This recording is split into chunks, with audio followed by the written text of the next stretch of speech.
de Êxodo, mais especificamente no versículo 29, nós nos deparamos com uma das mais, preste bastante atenção nisso, uma das mais extraordinárias experiências a que um homem comum poderia ser submetido.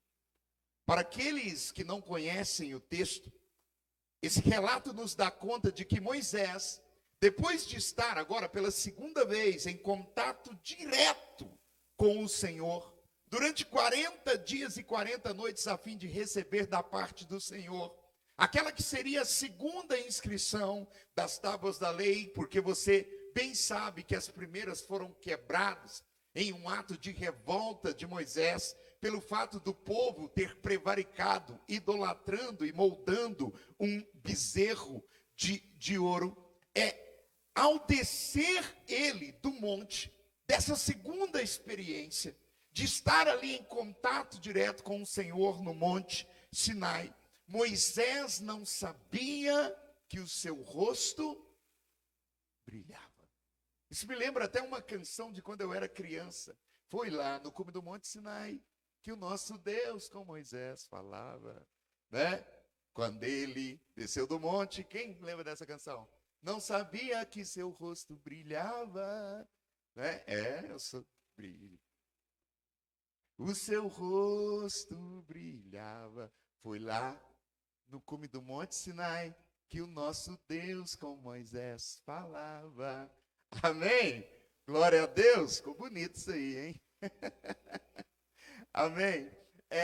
Queridos, Moisés não sabia que o seu rosto brilhava, ou seja, a pele do seu rosto resplandecia. Em outras palavras, Moisés não percebeu que tantos dias, é isso que está acontecendo ali, ou que eu pelo menos imagino que estava acontecendo, tantos dias em contato direto com em contato direto com a presença irradiante e majestosa de Deus, fizeram com que ele, de alguma forma, absorvesse um pouco dessa glória majestosa de Deus.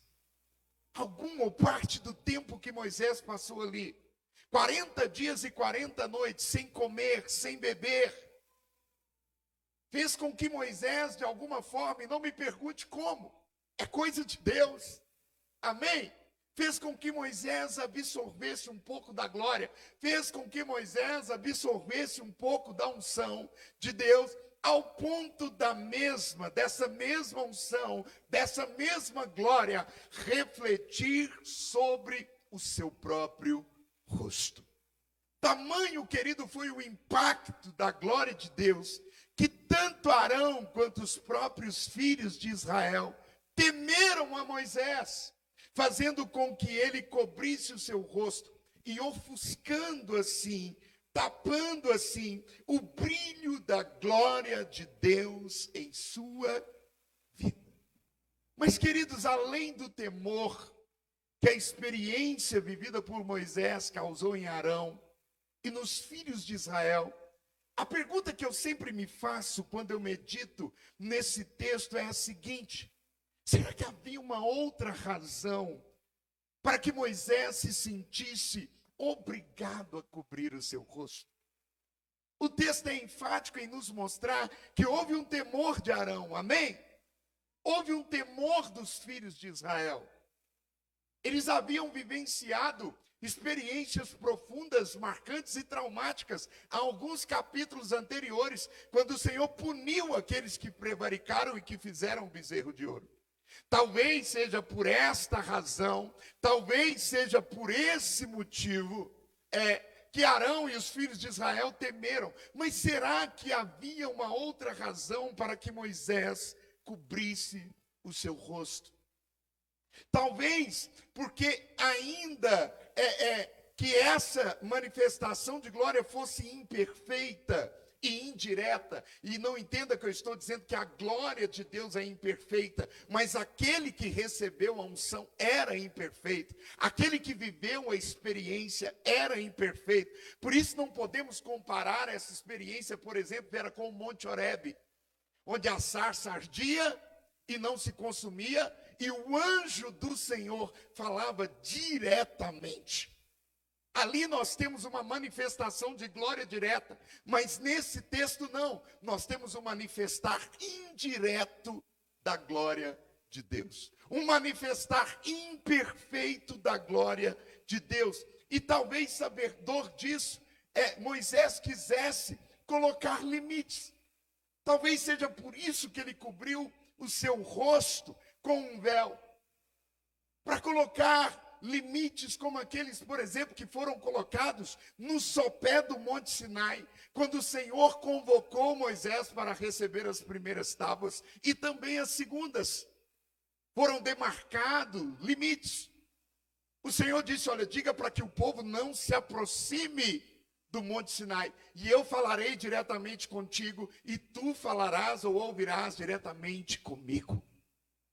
Talvez Moisés quisesse então colocar uns limites, porque ele entendia que aquilo era, de alguma forma, ainda que indiretamente, uma manifestação da glória de Deus.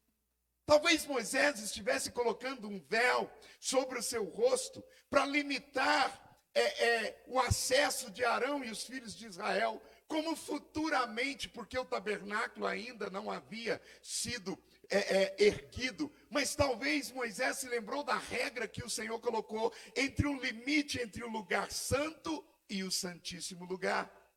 Talvez Moisés então entendesse: se há um limite para ter acesso ao santíssimo lugar, talvez eu, por receber indiretamente a glória de Deus, tenha que colocar um limite para que eles tenham acesso.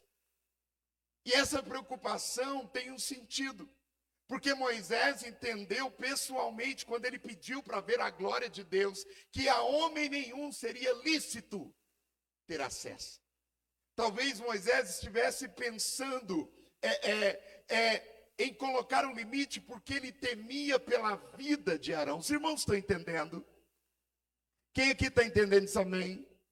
Quem aqui está entendendo? Diga glória a Deus. Talvez Moisés estivesse preocupado com que houvesse uma punição direta e severa de Deus por eles terem acesso à glória de Deus, quando eles fitavam os olhos ou fixavam os olhos diretamente no rosto de Moisés. Mas, queridos, é aqui que eu queria chegar. Muito embora estas conjecturações, estas suposições sejam plausíveis, dignas até mesmo de aceitação, é no Novo Testamento, e nós não vamos ler em função do tempo, mas no capítulo 3 da segunda carta aos Coríntios, a partir do versículo 13, que nós vamos encontrar a resposta e a razão que fizeram com que Moisés ocultasse o brilho do seu rosto. É no Novo Testamento, e não nessas conjecturações, não nessas suposições, que nós vamos encontrar o motivo e a razão que levaram Moisés a ocultar o seu rosto, colocando ele sob ou atrás de um véu comum.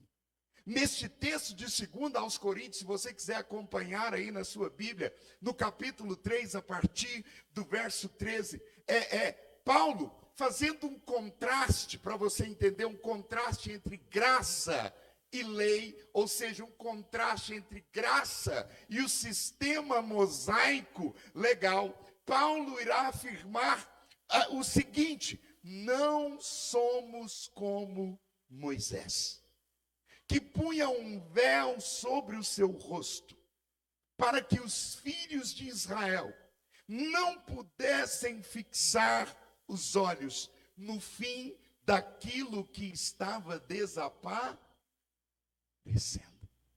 Desaparecendo. Em outras traduções, na Almeida atualizada, diz assim: naquilo que estava desvanecendo.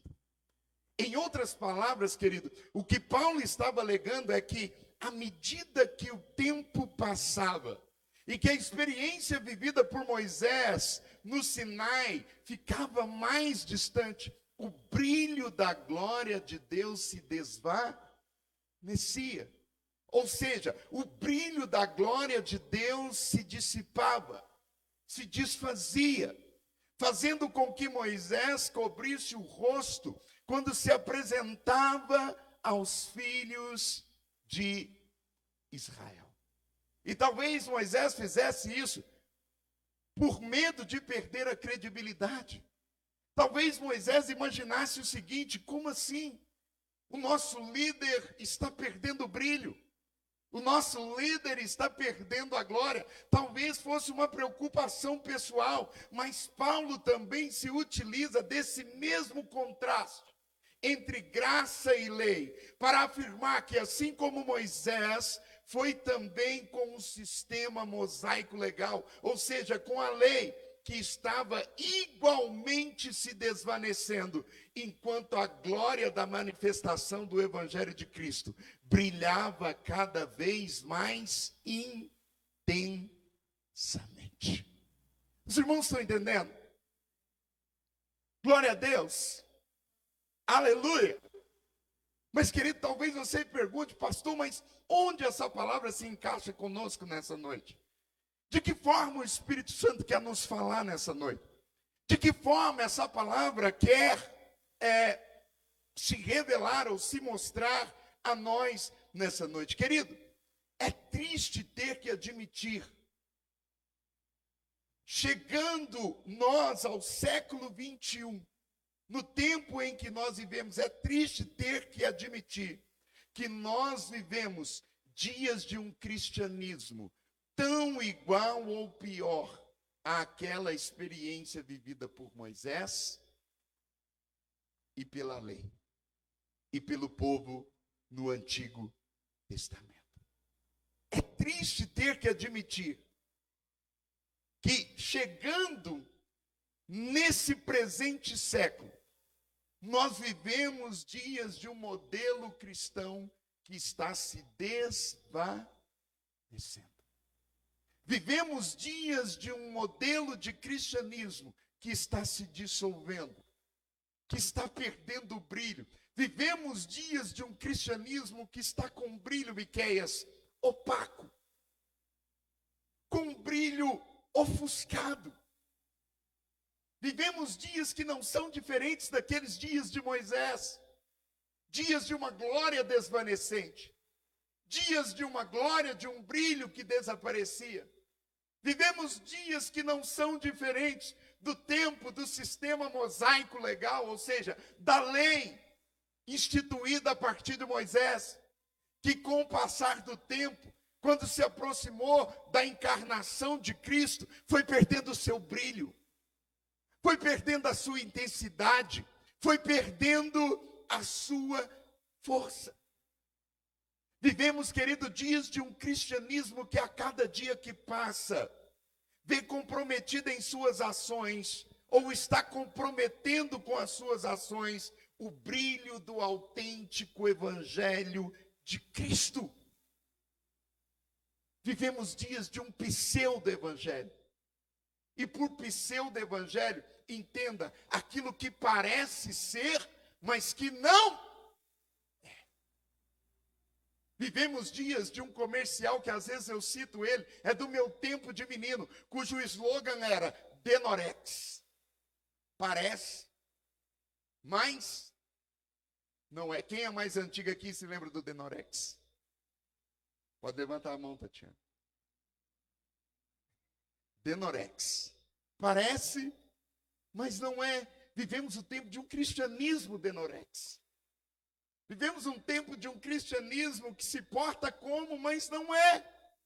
Que se apresenta como, mas não é. Por isso eu chamo de pseudo-evangelho, que se dissipa. E se dissipa porque se distancia cada vez mais da proposta original do evangelho autêntico que nos foi apresentado por Cristo.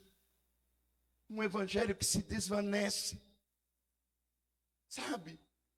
E por um evangelho opaco, que vê ofuscada a glória e o brilho de Cristo, entenda, um evangelho caricato, sabe?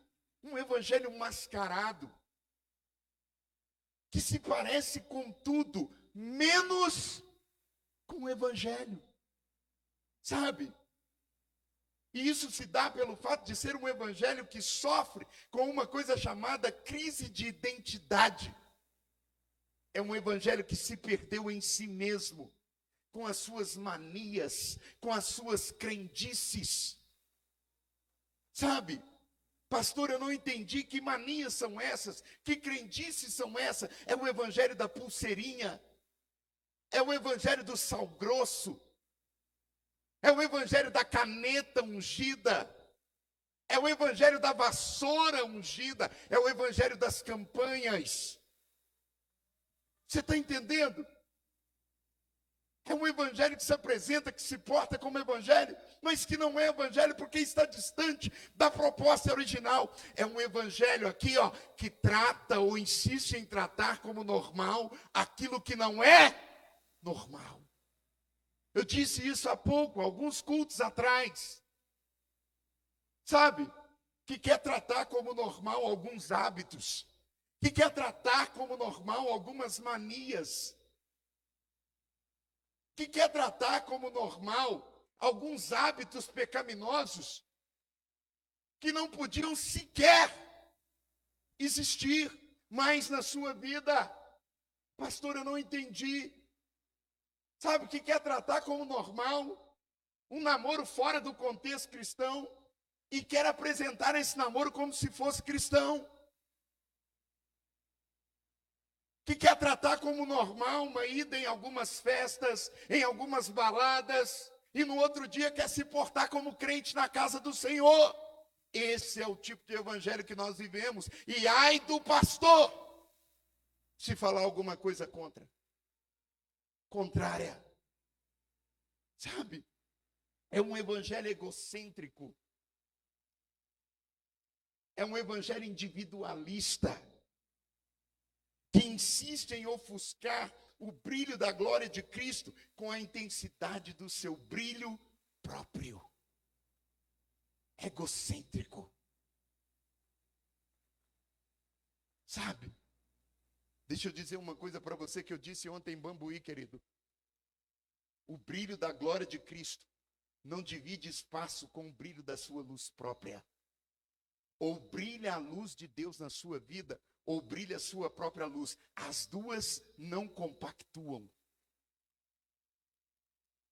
Quem aqui está entendendo, diga amém. Não porque eu sou o cara, não porque eu sou a cara. Não porque se eu não tiver naquele ministério, se eu não tiver na frente disso, se eu não tiver na frente daquilo, a coisa não anda. Se não for da minha maneira, da forma como eu penso, a coisa não acontece. Para com isso. Você está entendendo? Amém? Glória a Deus. É um evangelho individualista, é um evangelho antropocêntrico, onde você tem que fazer o culto voltado para o ser humano e não para Deus. Porque se o culto não agradar o ser humano, ele para de vir na casa de Deus. A pregação tem que agradar. O pregador tem que agradar. Aquilo que o pregador fala tem que me agradar. Porque o culto agora não é para Deus, é para o homem. Por isso eu chamo esse tempo de pseudo-evangelho. Aquilo que se apresenta como evangelho, mas quando na verdade não é. Sabe? É o tempo do evangelho coach. De frases de efeito que massageiam o ego. É o tempo do evangelho que tem que pregar. Não, você vai conseguir, você vai vencer. Você é o cara, ela é a cara, a sua casa é a melhor casa. Quem aqui está entendendo, diga amém. Sabe? Que massageia o ego. Que agrada pessoas. O culto tem que ser feito moldado para você. O tempo do culto tem que ser feito e moldado para você, engessado para você. Ai do pastor se passar do tempo. Ai do ministério de louvor se exceder o tempo. A liturgia do culto. É esse tempo que nós vivemos. E sabe por que nós vivemos esse tempo? De pessoas que querem que o culto seja engessado para ele, porque vivemos tempos e dias de cristãos intolerantes, que não toleram, que querem imprimir e colocar as suas próprias regras.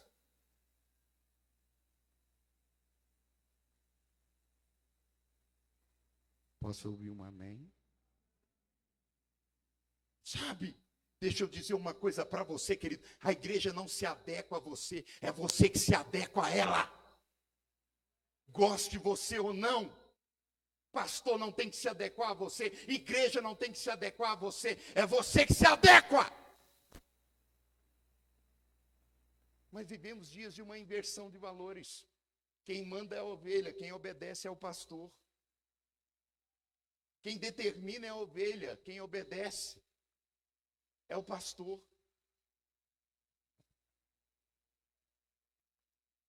Dias de um cristianismo, aqui ó, que não sabe o que quer. Sabe?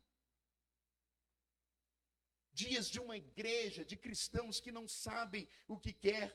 Isso me faz lembrar a fala de Cristo, quando ele dizia algo a respeito, acerca de João Batista, no capítulo 7 de Lucas, a partir do versículo 32 ao 35, veio João Batista não comendo pão e não bebendo vinho, e vocês disseram que ele tinha demônio. Veio o Filho do Homem comendo e bebendo vinho, e vocês disseram, eis aí um glutão, bebedor de vinho, amigo de publicanos e pecadores. A igreja atual precisa urgentemente saber o que ela quer.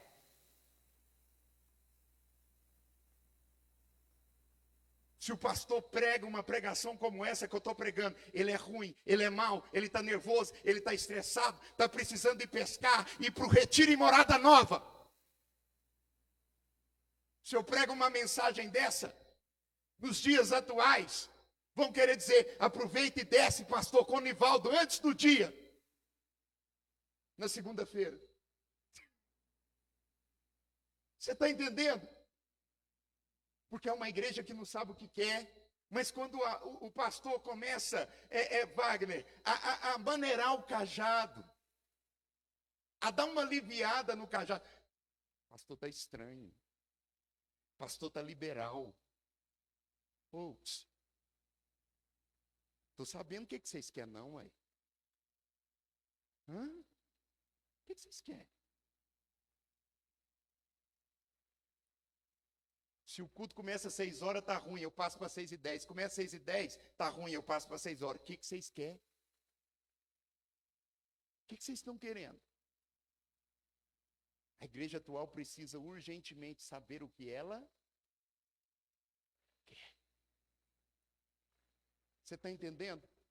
Põe comida no culto, não vem ninguém. Traz comida para os cultos de departamento, continua não vindo ninguém. O que vocês querem? Pastor, eu parei de vir porque não tem comida. Vai comer na sua casa. Vai comer na sua casa. Mas aí a gente dá vontade de responder isso. Viu? Mas aí a gente é complacente, né, líderes? A gente é misericordioso porque o nosso Deus é misericordioso. Eu já vou voltar a comida. Aí levanta aqueles que dizem assim, no culto só tem comida. Ou, o que vocês querem? Vocês deixam a gente doido. Eu queria um culto de jovem mais agitado, mais alto astral, mais para cima, com gincana. Põe gincana aí, levanta um e fala assim, só tem brincadeira no culto de jovens. Volta a palavra, volta a oração, joelho. Gostei do último culto. Aquela jovaiada com o joelho dobrado, orando. Oh, que trem bonito, gente. Mas vão aparecer os que não gostam de oração. Eu acho que culto de jovem não pode ter oração. Oração é coisa de velho. Coitado do MMI. Se ouviu um trem desse. Você está entendendo, querido? É uma igreja em Sâmara que não sabe o que quer. É um cristianismo que não sabe o que quer. Sabe, tempos de um evangelho, de um cristianismo extremamente sincrético. Tempos de um cristianismo sincrético e pluridenominacional. Todo dia brota uma igreja.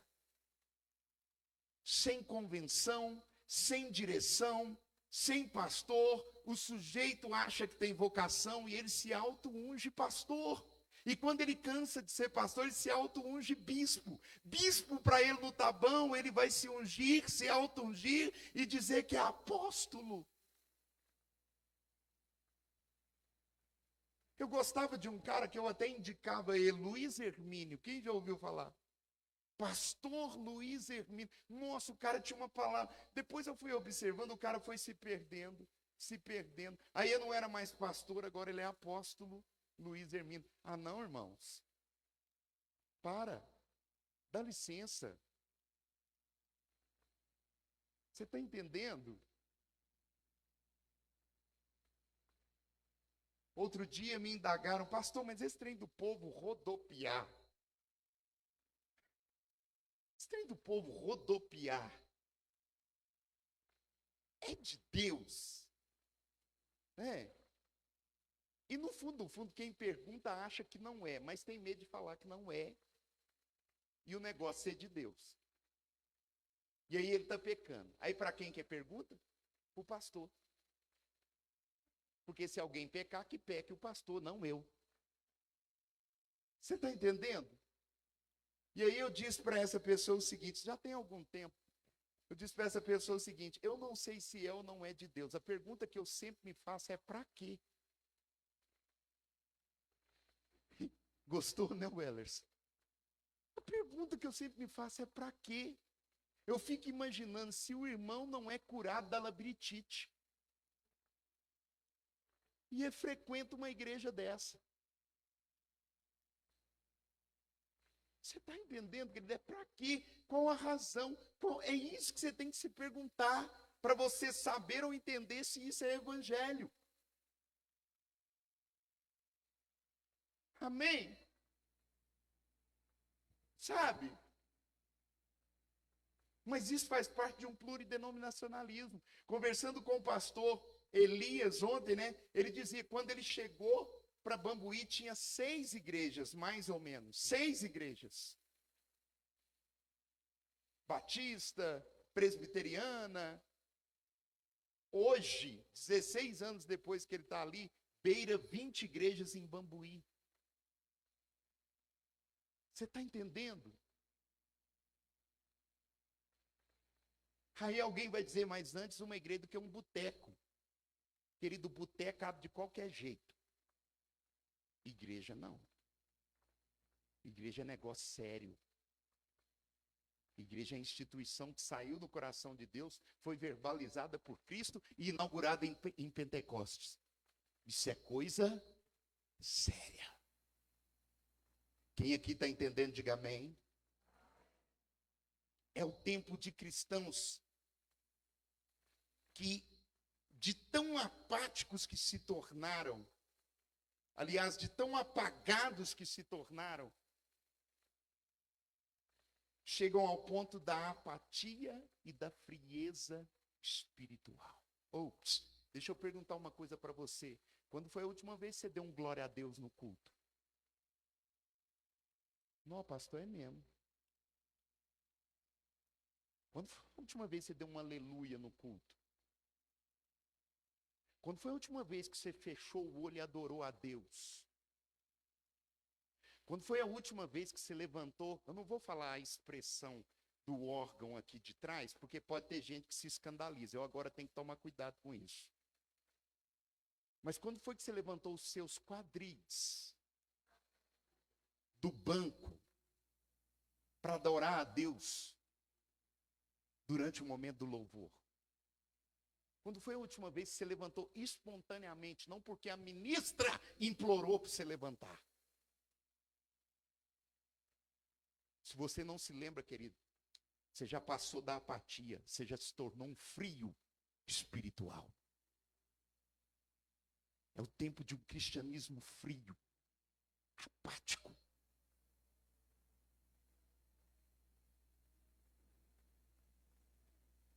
Que não sente a presença de Deus e acha que a culpa é do altar. e acha que a culpa é do ministério de louvor, que acha que a culpa é desses homens e mulheres de azuis que não levantam a mão o tanto que deveriam levantar. Posso ouvir um amém? É tempo de um cristianismo que adotou a triste alcunha de desigrejado. Eu já disse aqui, sabe qual é o problema do desigrejado? É que ele tem temor de Deus, mas ele deixou que as frustrações impedissem ele de frequentar a igreja. E aí ele adotou uma fala do capeta, do demônio, dizendo que igreja somos nós. Eu não preciso ir na igreja, porque igreja somos nós. Quem diz isso não sabe o que é igreja. Igreja é você? É? Igreja é você, Zezinho? Igreja é você, Douglas? Você tem um CNPJ? É? Você tem um estatuto, uma ata de fundação? Te inauguraram? Hein? Só existem duas possibilidades de ser igreja: institucionalmente falando e eclesiamente falando. E eclesiamente, igreja é um ajuntamento das pessoas que foram chamadas de dentro para fora. De dentro de suas casas para fora, a fim de se ajuntarem numa assembleia,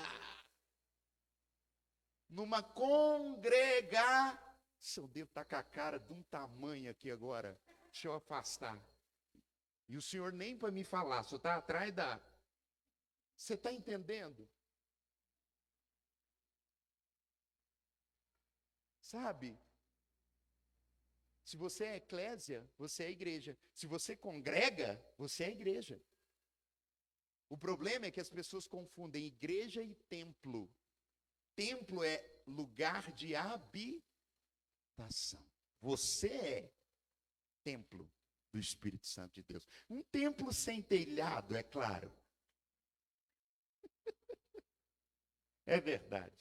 Né? O Tiago já é um templo mais espaçoso, mas é um templo, um lugar de habitação. Igreja, querida, é eclesia, no sentido teológico, e instituição. E por instituição, entenda isso aqui. Você está entendendo? Nós vivemos dias assim, tempos assim. E por isso nos tornamos tão iguais ao tempo de Moisés e ao tempo da lei. Mas a questão que nos fica, ou a pergunta que nos é feita é: quando foi que nos desvanecemos, Miqueias? Quando foi que o brilho desse evangelho começou a desaparecer? E quando nós olhamos ou analisamos o capítulo 34, do versículo 27 ao 35, que nós lemos de Êxodo, bem como a segunda carta do apóstolo Paulo aos Coríntios, no capítulo 13, no capítulo 3, do versículo 13 ao 17, é possível conjecturar, é possível entender, a partir desses textos, quando foi que o cristianismo atual se perdeu? Quando foi que o cristianismo atual começou a permitir que o brilho da sua glória se desvanecesse? Esse cristianismo atual perdeu o brilho, talvez, porque nós nos deixamos desvanecer, porque assim como Moisés, demoramos tempo demais para perceber a intensidade do brilho, do resplendor da glória de Cristo em nossas vidas. Pastor, eu não entendi. Quando nós olhamos para o versículo 29, nós vemos um Moisés que desceu do monte, que viveu um contato direto com Deus, uma experiência direta com Deus, mas que não sabia que seu rosto brilhava.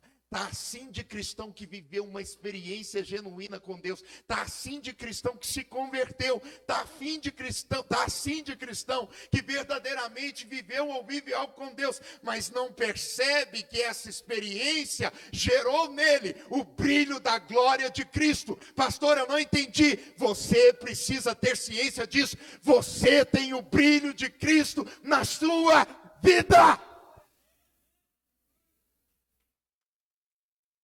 Mas quando eu não percebo isso, o brilho se desvanece. Quando eu não percebo isso, o brilho desaparece.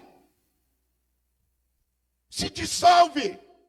Olha para o irmão que está do teu lado, diga para ele, você tem o brilho de Cristo. A luz de Cristo brilha na sua vida, querido. O próprio Cristo diz, vós sois. O quê? Luz do mundo e sal da terra. O problema é que a gente quer fazer o que Moisés fez, e isso é o segundo motivo pelo qual o nosso brilho se desvanece, desaparece. O problema é que a gente quer colocar essa luz debaixo de um alqueire. O problema é que, assim como Moisés, nós queremos cobrir o rosto. Primeiro, nós desconhecemos o brilho de Cristo nas nossas vidas. E quando viemos a descobrir que a luz de Cristo brilha em nós, nós queremos colocar um véu. Queremos esconder. Eu não vou aí mais não. Ficar com um carão na live. Você está entendendo? Sabe? Para de esconder quem você é em Deus, meu irmão. Deixa as pessoas saberem que você é crente. Para de ter vergonha de ser crente. Se porta como crente. Porque pior do que o que tem vergonha de ser crente é o que não dá testemunho de crente. E isso acaba escondendo o que você é em Deus.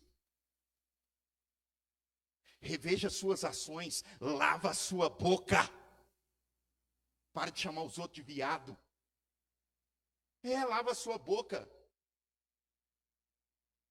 Para com essa lista de palavrão na sua boca. Se porta como crente.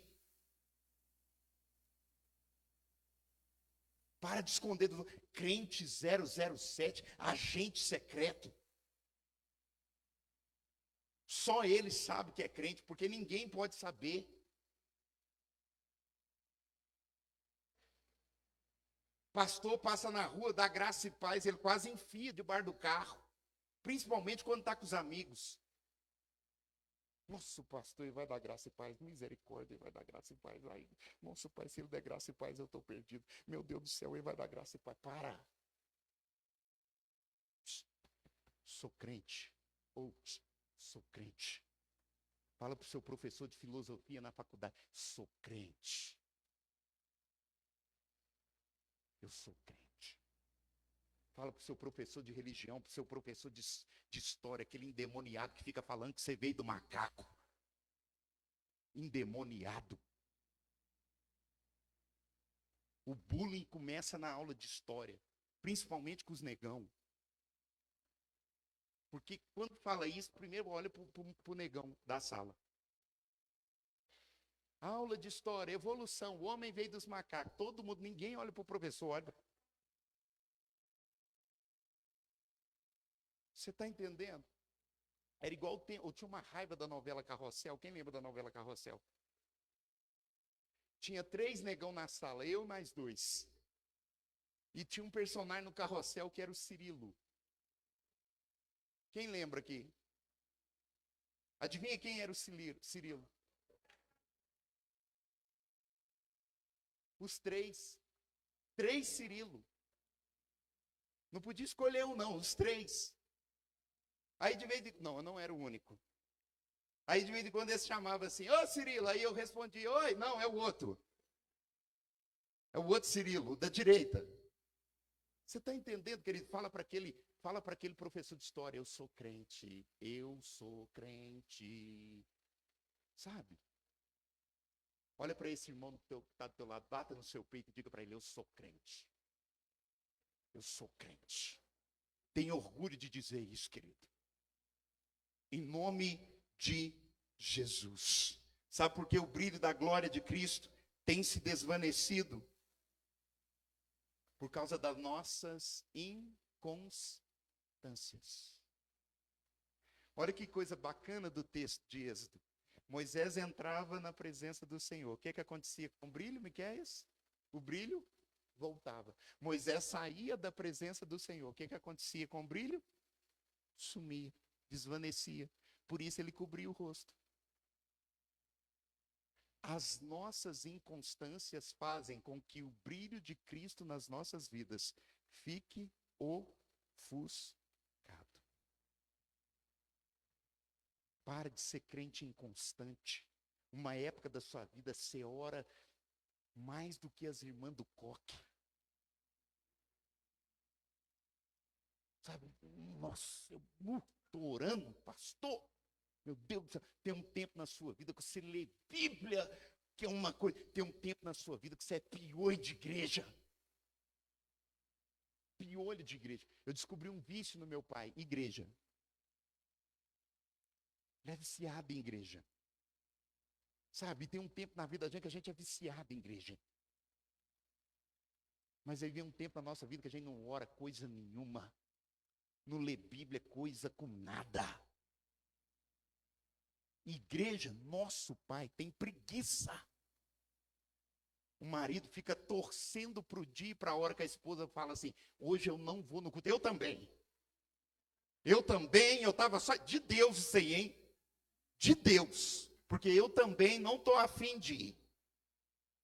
Você está entendendo?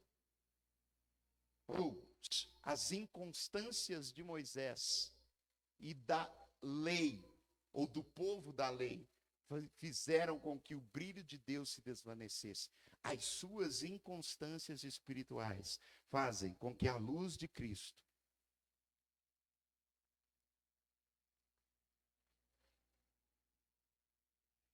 tome tenência na sua vida, meu irmão. Um namoro inconstante, uma vida inconstante, um casamento inconstante. Um dia está em lua de mel, no outro está em lua de farpas. Uma brigaiada, uma cachorrada. Para! Se coloque de pé do teu lugar.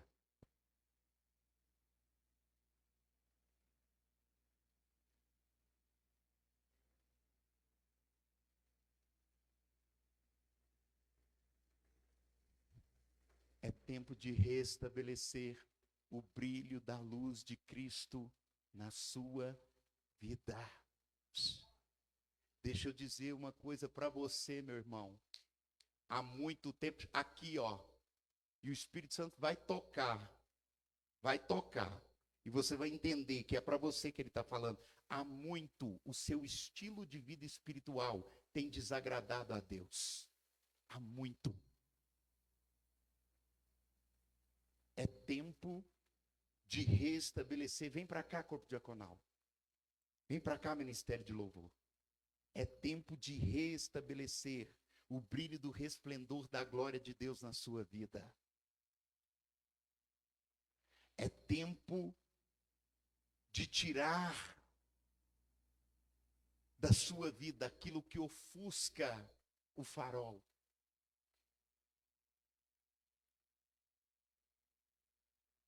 Sabe? Quando você está viajando, que você está naqueles lugares em que você está naqueles lugares em que o farol fica comprometido, vem lama, vem poeira, vem. Primeira coisa que você faz, você tem que parar num poço, você tem que lavar o farol, porque senão você não consegue seguir viagem. E aí fica cantando na igreja, como um farol que brilha à noite. Tem alguns faróis aqui que se eu fosse me guiar por eles, misericórdia. Que tipo de farol você tem sido? Que tipo de luz você tem sido? Como é que está o brilho de Cristo na sua vida? Ofuscado? Apagado? Como é que está? Hoje é noite de ceia. É noite de autoexame. Deixa eu dizer para você, deixa eu dizer para a turma da luz própria, desce do pedestal, desce do salto. Na presença de Deus você é menos que nada. Vermezinho de Jacó, desce do salto.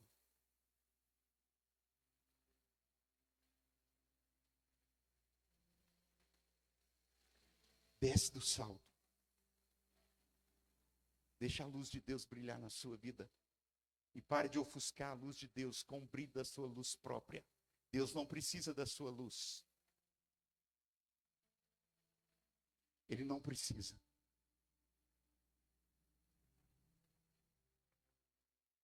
Ele não precisa. Coloque a tua mão sobre o teu coração. Como é que está o brilho da luz de Deus na sua vida? Como é que está? Faça um autoexame. Fala para ele, Senhor, renova. Renova a lâmpada. Renova a lâmpada. Renova a minha lâmpada espiritual. Renova o meu azeite. Uma das tarefas do sumo sacerdote era manter as lâmpadas do lugar santo acesas no candelabro. Todas as vezes que ele entrava, ele tinha que renovar o azeite. Renova o azeite na sua vida, querido. Renova. Renova. Como é que está a sua vida de oração? Como é que está a sua devocional? Como é que está? Como é que está a sua vida com Deus?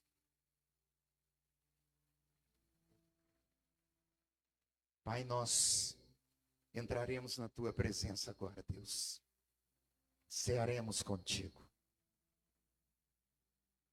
Mas não queremos fazer isso sem antes fazer um autoexame, um olhar para dentro e rever a nossa luz. Não queremos ser como Moisés, inconstante. Não queremos ser. Uma hora brilhamos demais, outra hora brilhamos de menos. Não queremos ser como Moisés. Ou como o povo da lei. Mas queremos que a tua luz brilhe intensamente, constantemente, sobre as nossas vidas. Em o nome de Jesus.